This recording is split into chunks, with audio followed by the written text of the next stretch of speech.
So the endless under rope in between the rails there, and that's the paddy arriving before the colliers get off that one, walk 100 yards and get onto another one. You're heading out underneath Pen Common there, heading towards Wolverhampton. Now that's Harold Wharton. He was known as the Osfettler, and the stables are about 100-150 yards out from number 1 pit bottom. The air there is always nice and warm, and it's because it's the return air that's gone all the way around the pit, and it's ready for going back up the shaft again. And that's where the ponies are. There used to be over 100 of them in the heyday.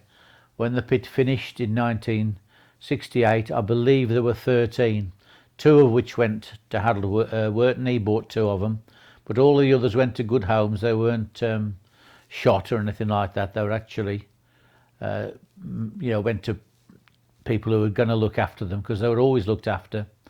You would never ever do anything that you shouldn't do with the pit ponies, and they only worked the same length of shift as the men, so they didn't have to work all hours. Now Harold had got a small holding just opposite the turning for the colliery in Gospel End, and he often used to bring stuff in from there for the ponies, and also if we wanted tomatoes and lettuce and things like this in the season, you could get them off Harold Wharton. I believe his small holding's been sold off, and he's now a little housing development. You can see him there. That's the corn that the ponies are fed on. Incidentally, that's how mice used to get into the pit, because the pit has got thousands upon thousands of mice. And if you go into an old district, you turn your light off and just sit quietly for 5 minutes, you'll see them all over the place.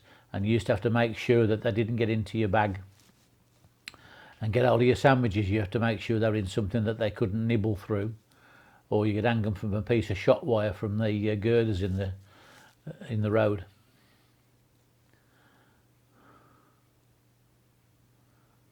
As you can see, those horses are in good condition.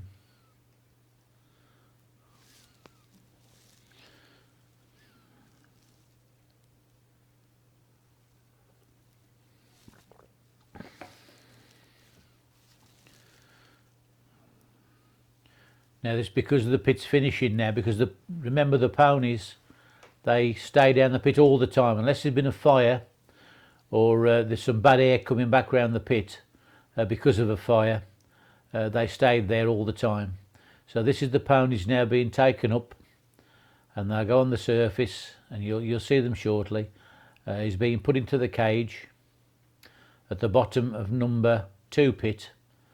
Now that cage there is the one that the men travel up and down in at the start and the end of the shift. And inside just that one area of the cage you get 30 men in there. So you can imagine it was a little bit tight in the morning. And that's going up and down the shaft, one up, one down. And it's doing about 30 miles an hour with men on. You'll see that it goes up very, very slowly with the pony on, because obviously you don't want to frighten the poor thing. And that's roughly 2,000 feet he's got to go up now. It's going up nice and gently, just appearing on the surface now. So that hole there is about 2,000 feet down.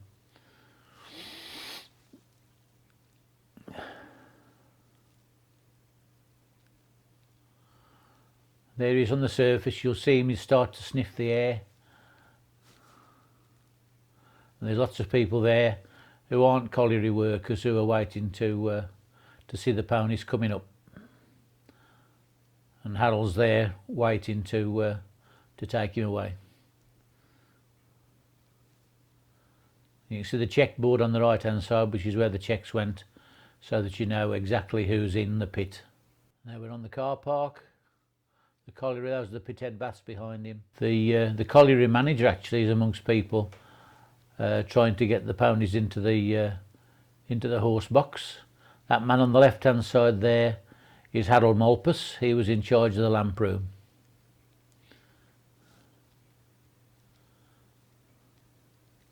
You see, he's in really good condition, that horse.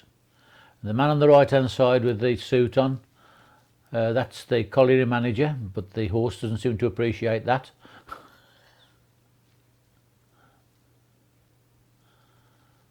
And off he goes out of the car park and into First Street. They are now, I believe these are the 2 ponies that Harold Wharton had for himself. He paid for them. One was called Winston. I don't know the name of the other one, but those greenhouses you can see behind there, that's where Harold Wharton's small holding was, and that's Penn Common and Penn Golf Course behind. This is Gospel End Common where the ponies are.